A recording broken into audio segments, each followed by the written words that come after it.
Hey guys, welcome or welcome back. Tisha here for another chapter read of Counting the Cost. You all, this is chapter 9, the last one. I can't believe it. Let's go ahead and begin. Real, not fake.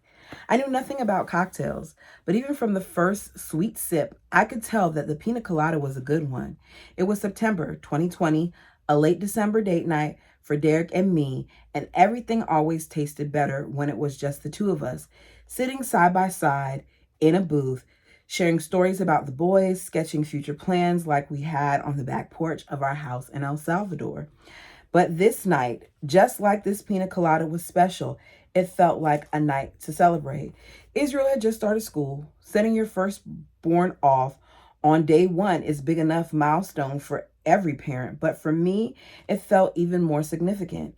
Homeschooling was at the very heart of what the IBLP stood for, and they loved quoting Proverbs 22:6.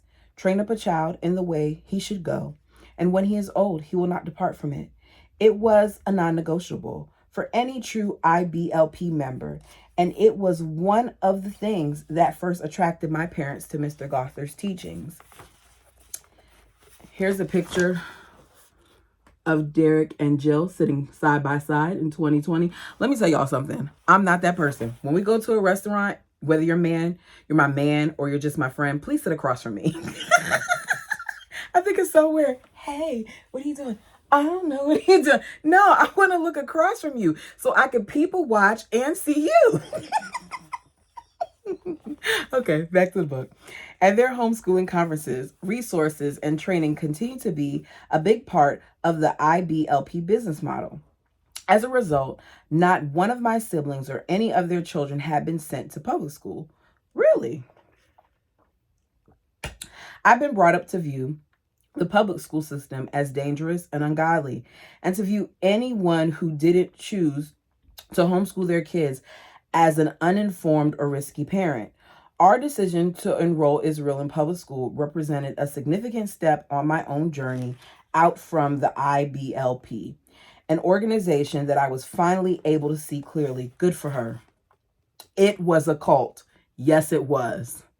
Thriving on culture of fear and manipulation. Derek, who was a perfect example of how a godly man can thrive in public school, helped challenge my thinking. The more we had talked and prayed about sending Israel to public school, the clearer the issue became for me. IBLP had put a lot more energy into teaching me to fear the world beyond its doors than it had put into teaching me to trust God and discern for myself how to reach a good and wise decision on any given issue. That's right. I guess that's why I didn't move the pina colada out of the shot when Derek took a picture of us at the end of the meal. I was going to. Oh, I didn't even realize she had pina colada in it. You go ahead, girl. You better take that picture with your pina colada. I was going to when he reached for his phone. I reached out a hand to move the half-empty glass, but then I stopped. Derek had drunk a beer and I had my cocktail. It was a special kind of, kid-free date time, just the two of us. So I left it where it was on the table, in the shot, there for everyone to see when I posted the photo later on. I didn't want to be fake. I wanted to be real. Ooh, I know her father hated that. The whole pina colada picture got some people upset. The story, such as it was, got picked up by People magazine and others, but it wasn't anything like the nose ring or the time I had started wearing pants. It must have triggered one of Pop's Google alerts, but there was no communication from him. Oh, good. At least he left her alone. I guess he had gotten the hint a few months earlier when he read online that Derek had been seen drinking a beer. Pops had made contact soon after and offered to send Derek to the same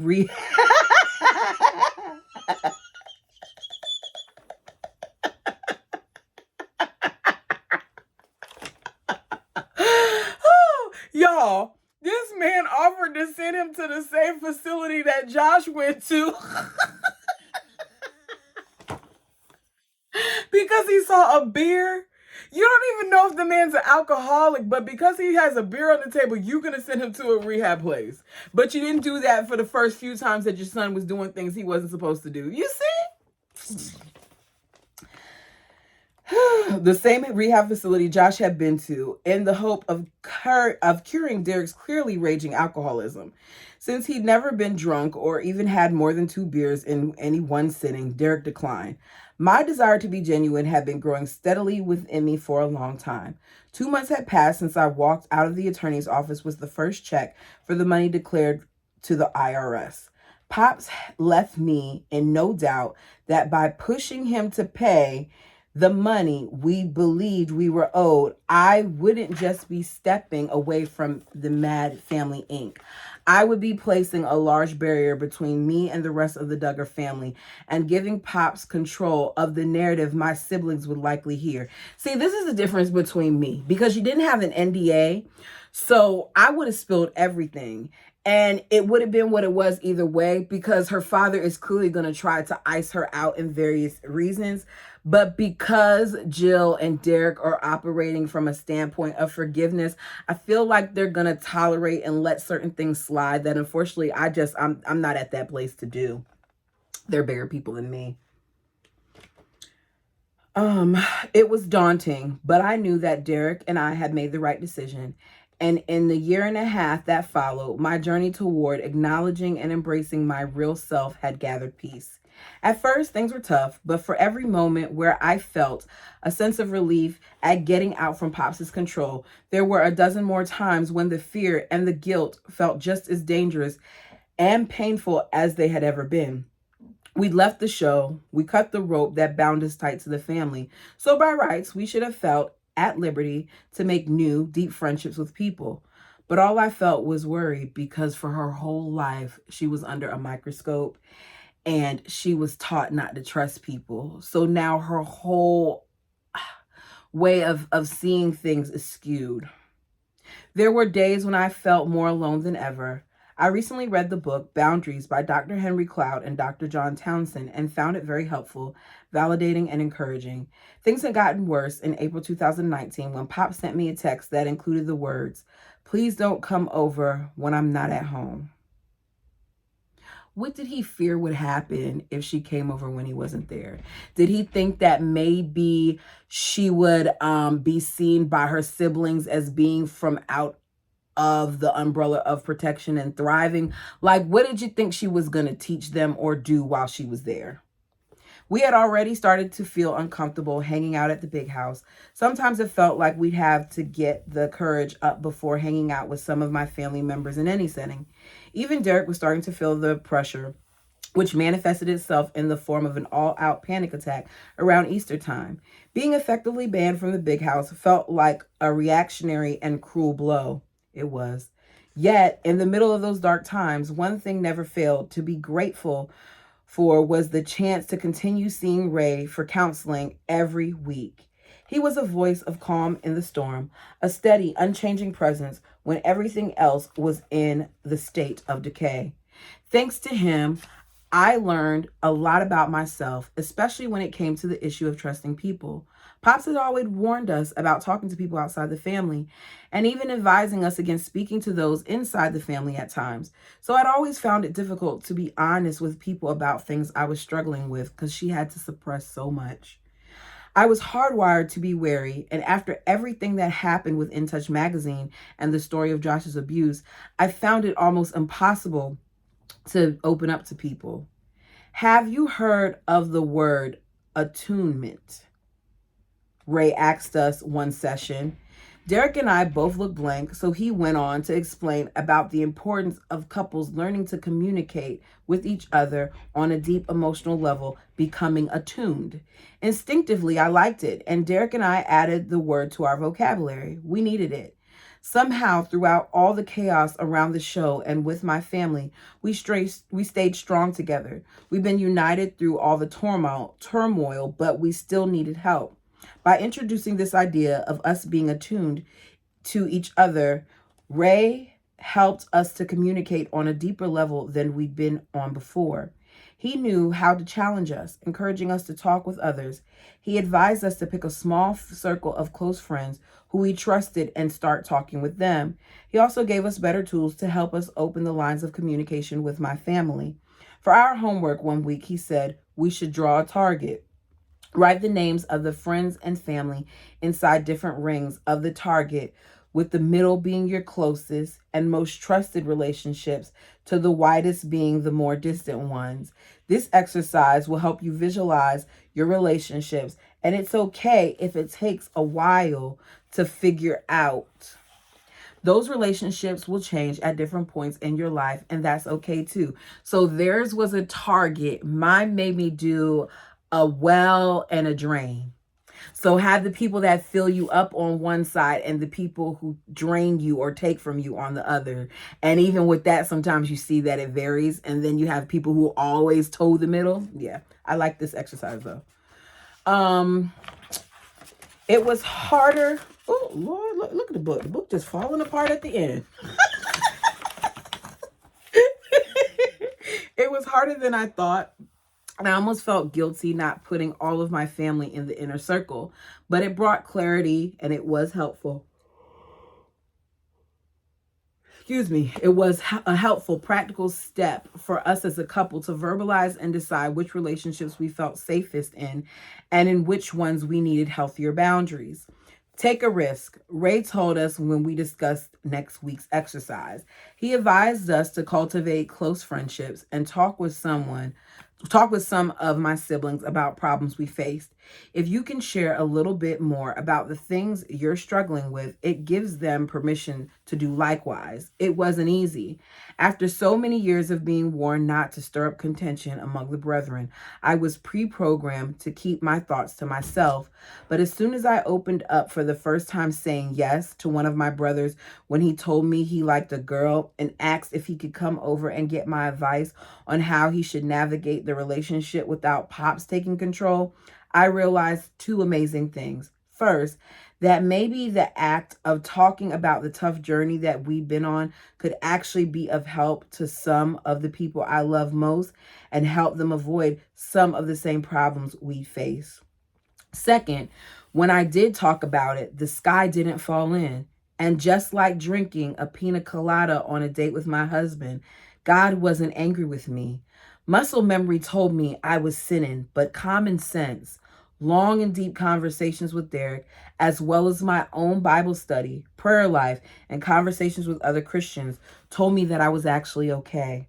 It felt strange, but at 27 years old, I was finally learning to build healthy relationships and have a healthier, less fear-driven view of God.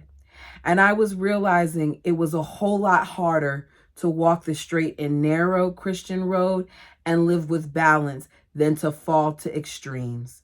So much of my faith has been shaken over the years, but never more so than when things were so painful with mom and pops. It was hard to process everything, hard to pick through everything that I had been taught, both at home and in church, and filter truth from lies. At times it was tempting to throw it out and run away, but even that terrified me. Growing up, I heard so many horror stories of people who had become black backsliders or had lowered their standards that just the thought of looking critically at my faith felt dangerous and foreign to me. Deep down, I knew that I didn't want to bail on my faith. I was aware that people had used the Bible to manipulate me and press on the nerve of my guilt in order to make me conform to what they felt was acceptable, but I didn't hold that against God. God was always there for me. So was Derek. He was strong for me when I needed him, and I couldn't imagine working through something like this without a loving partner by my side. These Bible verses from Micah 6:6-8 were a comforting reminder of what God expected of me. With what shall I come before the Lord and bow myself before God on high? Shall I come before him with burnt offerings, with calves a year old? Will the Lord be pleased with thousands of rams, with 10,000s of rivers of oil? Shall I give my firstborn for my transgression, the fruit of my body for the sin of my soul? He has told you, O mortal, what is good, and what does the Lord require of you but to do justice and to love kindness and to walk humbly with your God. Talking deeply and honestly felt like a challenge, but it was nothing compared to what had happened that summer. 6 months had passed since Pops had given in and paid out that first payment, and I'd not seen him since then. But in June, Grandma Duggar died. She had been a force of nature, and her passing was going to leave a mighty hole in everyone's life, especially Pop's. My heart went out to him for all the disagreement and pain that had passed between us, for the lack of attunement. I felt for him. When we got the date from Grandma Duggar's funeral, I talked about what I should do with Ray. I had no idea how to navigate it, though I knew for sure that I wanted to go. Your dad's going to be hurting, he said. Seek him out. Go up to him as soon as you can. Don't wait around anxiously for him to come to you. Go straight up to him and show that you care. See, this is where I struggle, you guys, because I don't want to call it pride. I feel like when you've done wrong to me, I know that at some point I'm supposed to forgive you. At least that's what it says if you're someone who believes in God's teachings. But I struggle sometimes when people continue to do wrong and you're expected to forgive them. Just me being honest, or reach out to them. My throat was dry and my insides were empty as I headed for town a few days before the funeral. It was only a couple of months after Pops had told me not to go to the big house when he wasn't there, and it was strange to be feeling so nervous as I pulled down the long gravel driveway to the house. I had called home for nearly 80, no, she isn't even 80, for nearly 8 years. A house that I helped build. I felt like a visitor, an imposter, and a prodigal all rolled into one. I saw Pops coming out of the house shortly after I parked, and I did what our therapist had suggested and went straight to him. I'm so sorry about Grandma. I'm sure you must be heartbroken, I said, repeating the words I rehearsed in my mind over and over. Then I gave him a hug. I hadn't rehearsed that, but it wasn't anything I could stop. It just felt right. Thank you, he said. For the first time in years, I felt connected to Pops. Days later, after the funeral, Derek and I were invited back to the big house. It was nice to be asked, and I'm sure that sweet Julie Muffin would have said yes, but her voice wasn't as loud within me anymore. So I said no. I needed to go home and grieve alone. For Grandma Duggar, for everything. I didn't think that hug with Pops would change anything overnight, but I did appreciate it all in the same. And as summer rolled on, things did begin to shift. Pop still didn't want me to go over to the big house unless he was there, but he did start inviting Derek, the boys, and I along for more of the family events from time to time, sometimes even pressuring us to show up. Most of the events that we were invited to attend didn't include any cameras, which was fine, though I was tempted to wonder if Pops was partly doing it so that he could post pictures of us and squash the rumors that were circulating online about us splitting from the family. I didn't dwell on it. I liked spending time with my family. Even if it was hard at times, it felt right. I guess it felt right to Pops too, because just before Thanksgiving, the big house ban was lifted partially. Mom told us that we were welcome around the big house anytime, though Pops added a condition: as long as you are not only coming over when I am not there. It was a subtle change, and I guess he wanted to make sure that we weren't trying to avoid him too much. Derek and I were still seeing Ray, so there were plenty more opportunities to reflect and to try and make sense of the legacy of growing up like I did. With Derek in law school and our schedules busy, we tried to be intentional about where we got involved in our church and how we continued building new relationships with people. We started volunteering in the kids ministry on Sunday mornings to be a part of the classes our kids were in and make friends with other parents. It was all hands on deck in the chaos of the kids' church. Yes, it is. And there really wasn't much opportunity for anyone to ask about my family. We were in kids' church meeting one day in November when my phone started blowing up. I could feel it announcing a new text message every minute or so. So when I snuck a look, I saw that they were all around the same theme. Something had happened with my family, and people were reaching out to tell me they were praying for us. As soon as our meeting was over, I checked Google and saw that the Homeland Security had raided Josh's car lot. Details were scarce and vague, but it was something to do with an investigation. Later that evening, I saw a statement from Pops 2 telling the world that nothing was going on and nobody in the family was being investigated. I hated to think of it, but the conflicting details led me to believe that he wasn't telling the whole story. I prayed I was wrong. Once we made it home and got the kids to bed, I talked to one of my siblings who had just been in on things at the big house. That's not all, they said when I asked them about Pop's statement. He just called a family meeting, told us Josh was being investigated. He said they took a bunch of hard drives, but that it might all be a setup. So he's telling us to pray that this all comes to an end real quick and reminding us to not make any statements to anyone. I could imagine the scene. The heavy silence, everyone wondering what was really going on, but nobody asking their questions out loud. All eyes on Pop, standing in the middle, rallying the troops. Mom sitting quiet to the side, looking weary, like she'd been here too many times already. Because she had. Because Josh always seems to be the problem, yet they make excuses for him. Public excuses for him.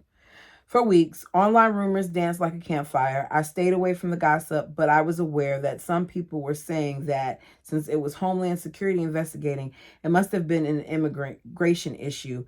Maybe, I thought, but unlikely.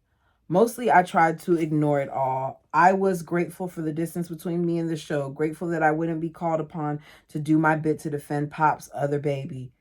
But I felt for my siblings. Notice she said Pop's other baby. She's distancing herself with that. I worried about them feeling the pressure to help Pops out. Whatever the investigation into Josh was really about, it had kind of died down by the time 2020 began, and especially by the time COVID hit. As the world shut down and the governments told people to retreat into their homes, I knew that, figuratively at least, I was done with hiding. I wanted to connect with people, to take a risk, and begin to open up.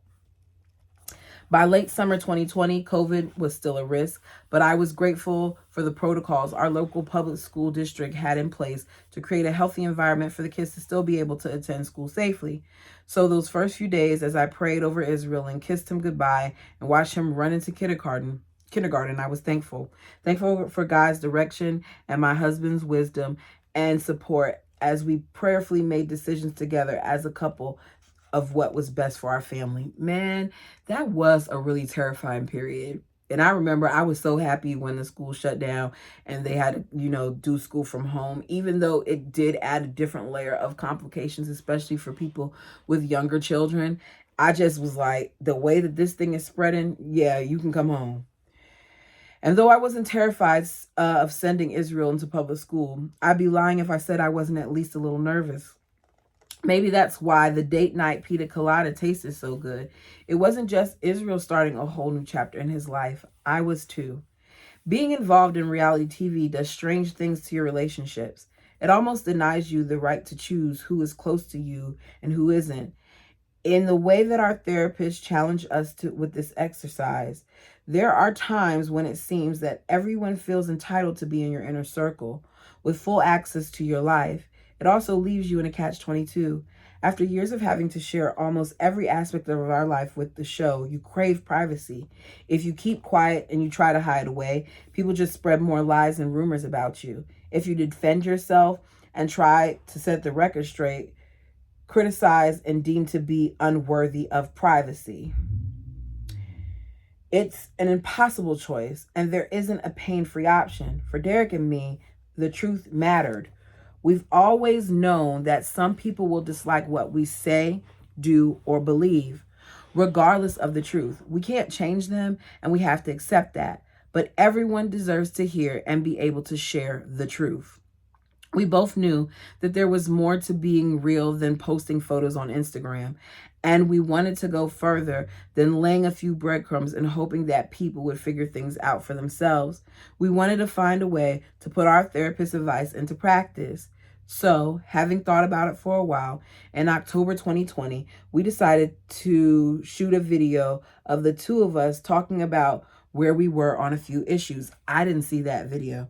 It was lo-fi, low-key, just Derek and I sitting on the couch, my phone balanced on a few stacks of books on the coffee table.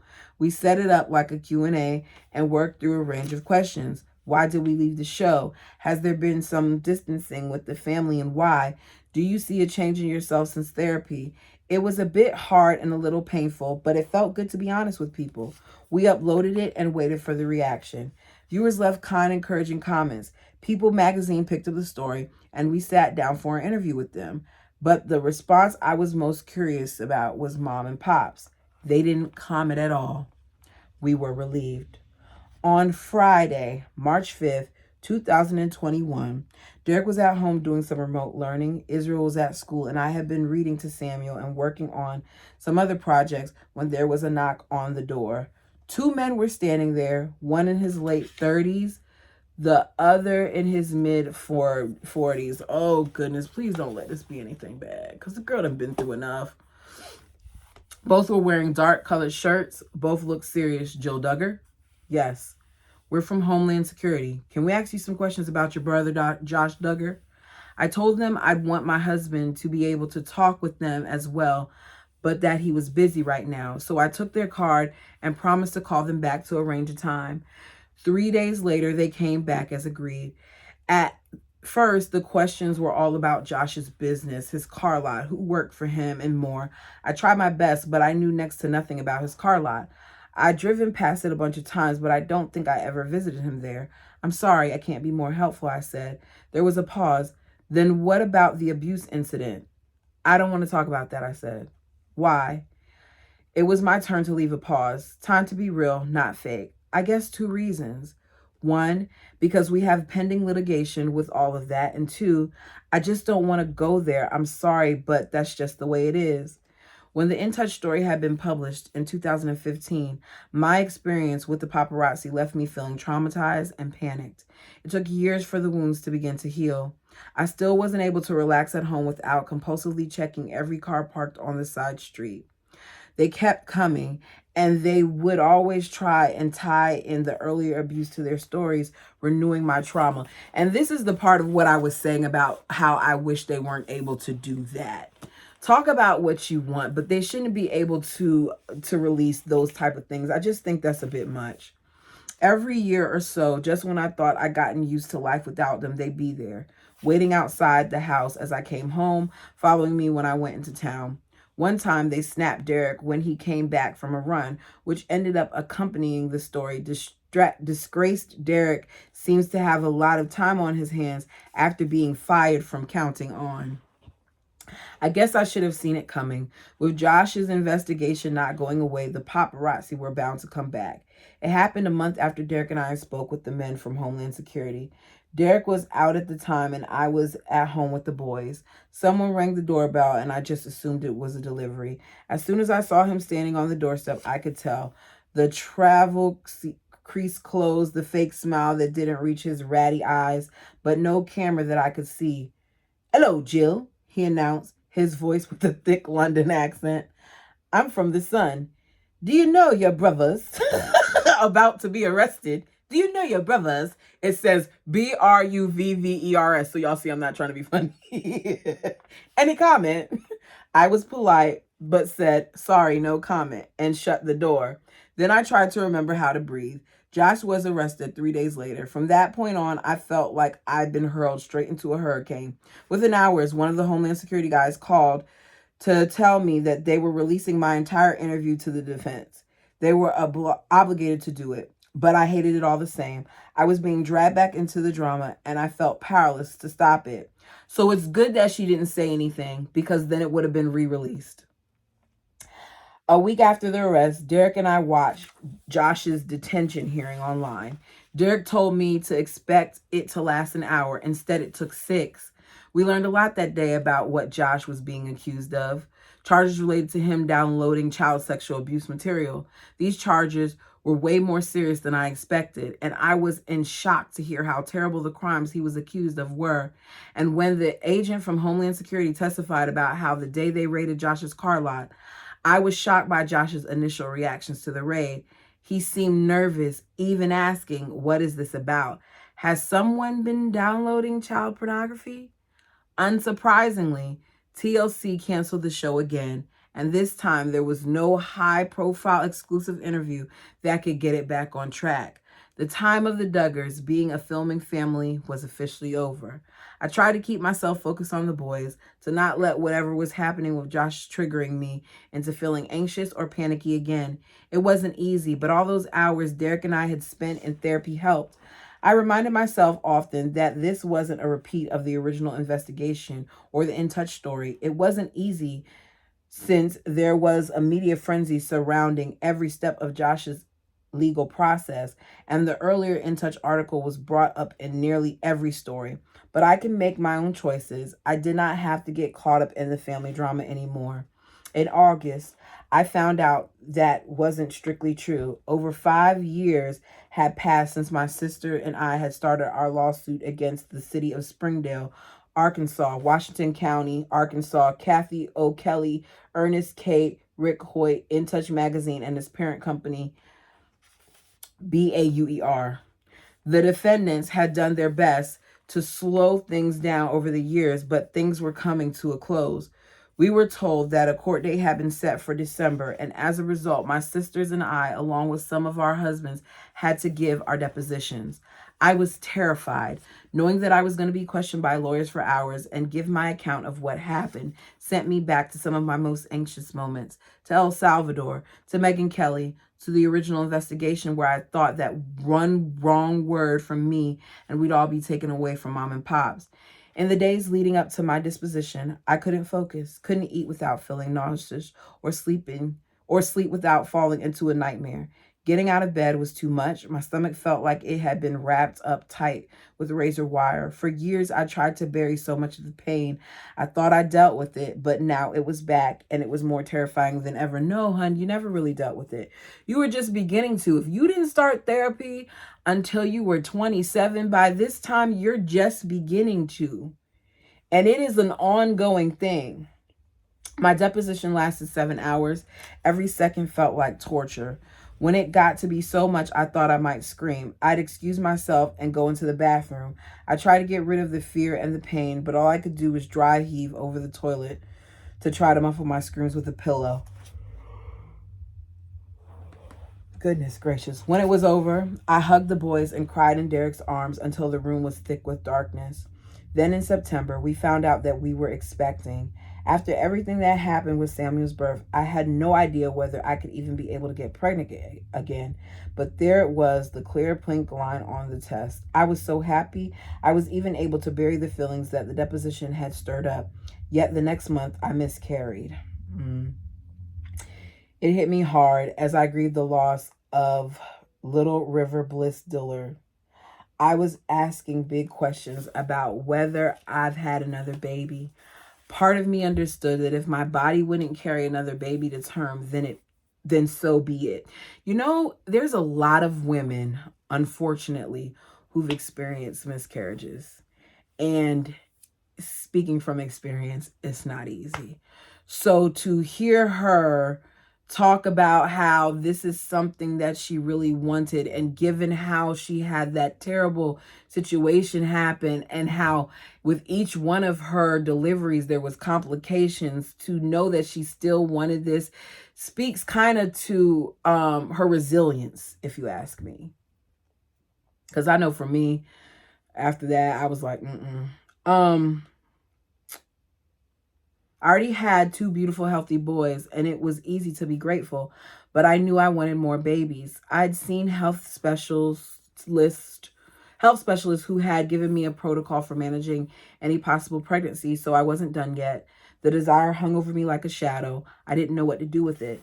Ahead of Josh's trial, Pops had to appear in court. I wasn't there, but Derek heard about it from a family friend and told me it had not gone well.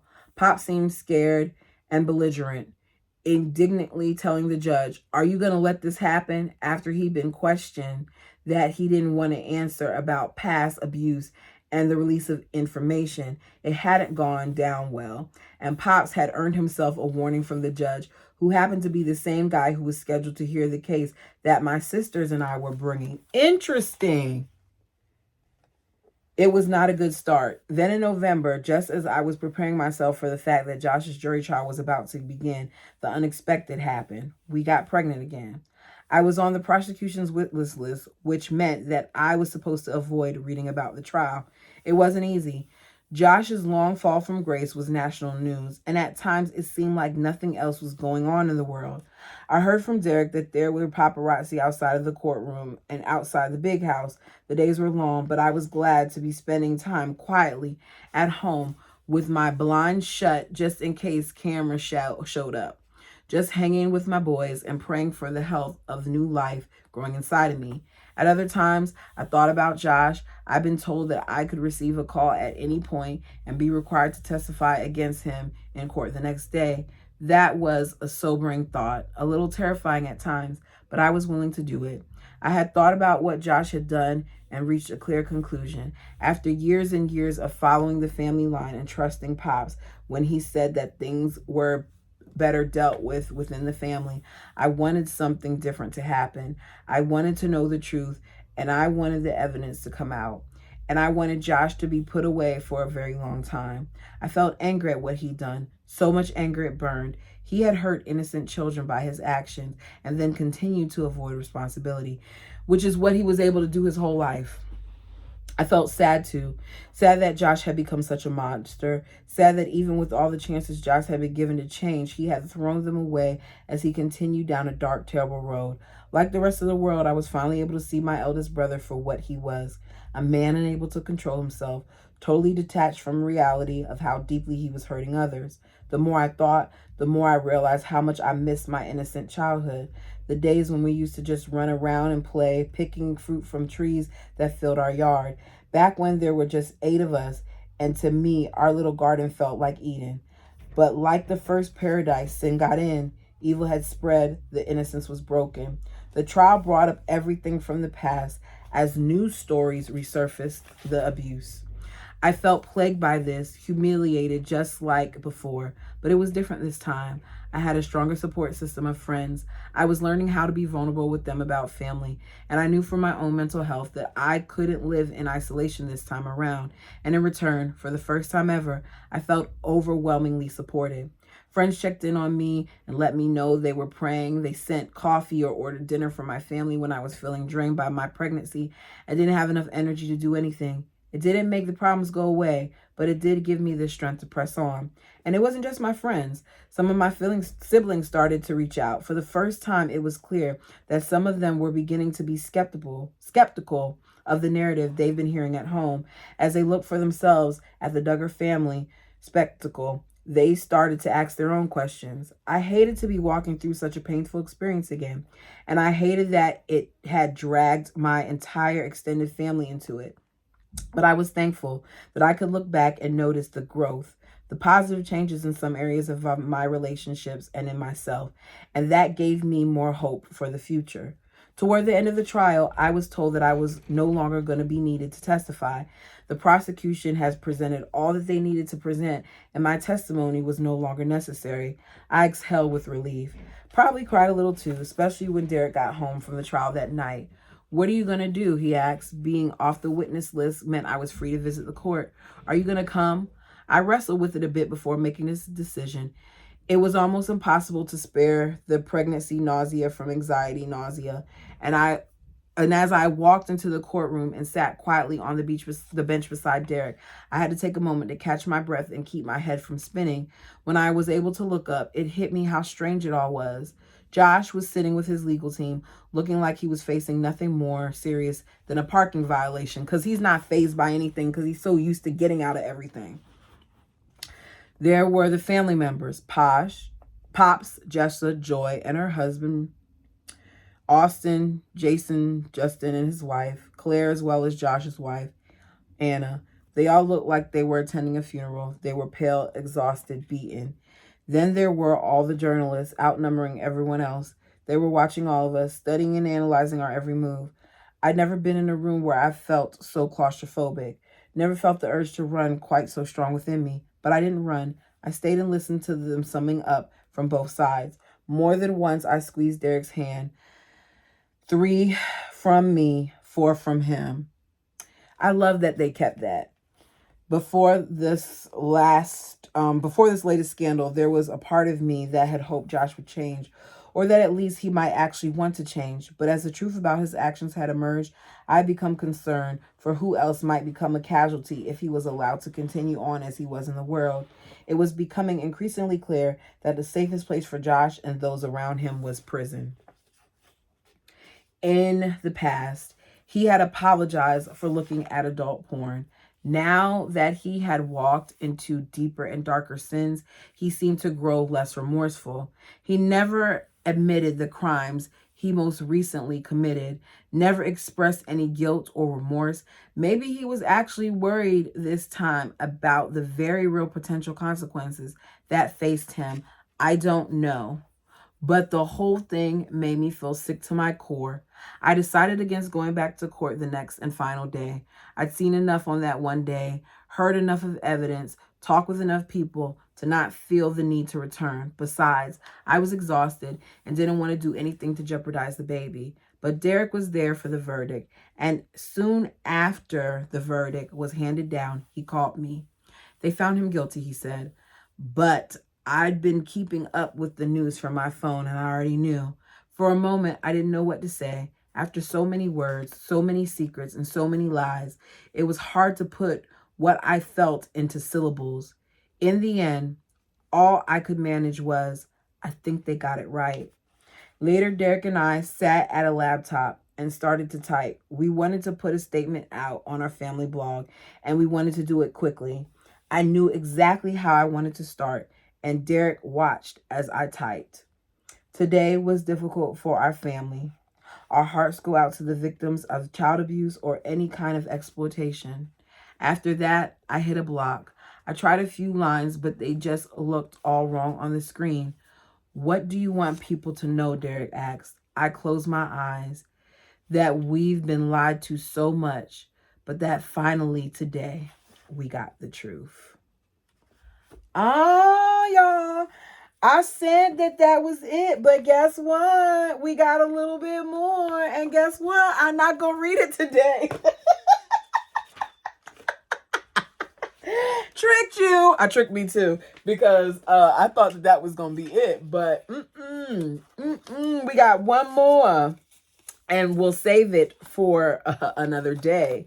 Y'all, thank you so much for joining me. You guys will not see this until Monday, but today is Super Bowl Sunday, and for those of you who want to talk about my boys, come join me on the couch.